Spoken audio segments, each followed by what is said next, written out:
Hi everyone, ప్రసన్నదుర్గా Bhavani ఆలయంలో ఉన్నాం. ఇక్కడ అందరం కూరగాయలు పోసి గుచ్చుతున్నామండి. ఆషాఢ మాసంలో కూరగాయలు దేనికి గుస్తారో మీకు కూడా తెలుసు కదా.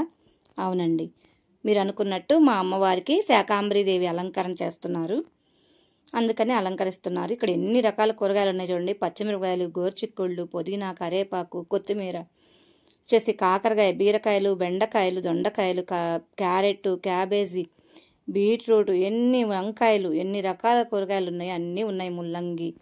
ముల్లంగి, దోసకాయలు, గుమ్మడికాయలు, పుచ్చకాయలు, కర్బూజాకాయలు, మునక్కాయలు, సొరకాయలు, ఎన్ని రకాల ఐటమ్స్ ఉన్నాయో కూరగాయలు అన్నీ ఇక్కడే ఉన్నాయి. ఇదేంటి కర్బూజా, పుచ్చకాయ కూడా కూరగాయల్లో కలిపేశారనుకుంటున్నారా? ఏం కాదు, అవి కూడా అలంకరించాము, అందుకని వాటి పేర్లు కూడా చెప్పాం. ఇంక ఇక్కడ చెప్పనివి ఏంటంటే టమాటాలు చెప్పలేదు, చామందుంపలు, గోంగూర, ఎన్ని వెరైటీస్ ఉన్నాయో అన్నీ తెచ్చారు అమ్మవారికి. అయితే ఇదంతా ఏ రోజు అంటే మేము సార్ తీసుకెళ్ళాం కదా అమ్మవారికి, ఆ ముందు రోజు కూరగాయలు అయితే శుక్రవారమే తెచ్చి పోసారు. ఎందుకంటే శనివారం బాపట్ల మార్కెట్ సెలవు కదా, అందుకని చెప్పి శుక్రవారమే తెచ్చారు. మేము శనివారం అయితే గుచ్చాము. శనివారం సాయంత్రం ఇంకా భవానీ వాళ్ళు అలంకరించారు గుడి అంతా. ఇంకా ఈ కూరగాయలు అయితే సోమవారం రోజు అలంకరణ తీసేశారు. శనివారం వేశారు కదా, ఆదివారం అంతా ఉంచారు, ఇంకా సోమవారం రోజు తీశారు అమ్మవారికి. ఇంక ఈ కాయగూరలు తెచ్చిన వాళ్ళు కొన్ని తీసుకొని వెళ్ళిపోయారు. కతిమ అన్ని గుడి దగ్గర అందరికి పంచారు కూరలు వండుకోవడానికి. మేము కూడా తెచ్చుకున్నాం, అందరం అలాగే గుడి దగ్గరికి వచ్చిన వాళ్ళు అందరికీ ఇచ్చారు కాయలు.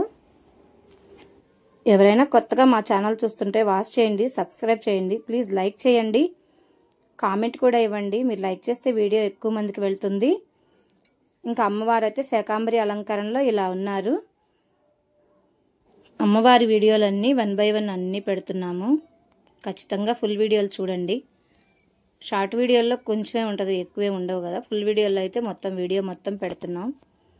పెద్దగా పెడితే ఒకటే వీడియో అవుతుందని చిన్న చిన్న ఏ బిట్టుగా బిట్టు పెడుతున్నాం వీడియోస్ అయితే మాత్రం. ప్లీజ్ వాచ్ చేయండి. బాయ్.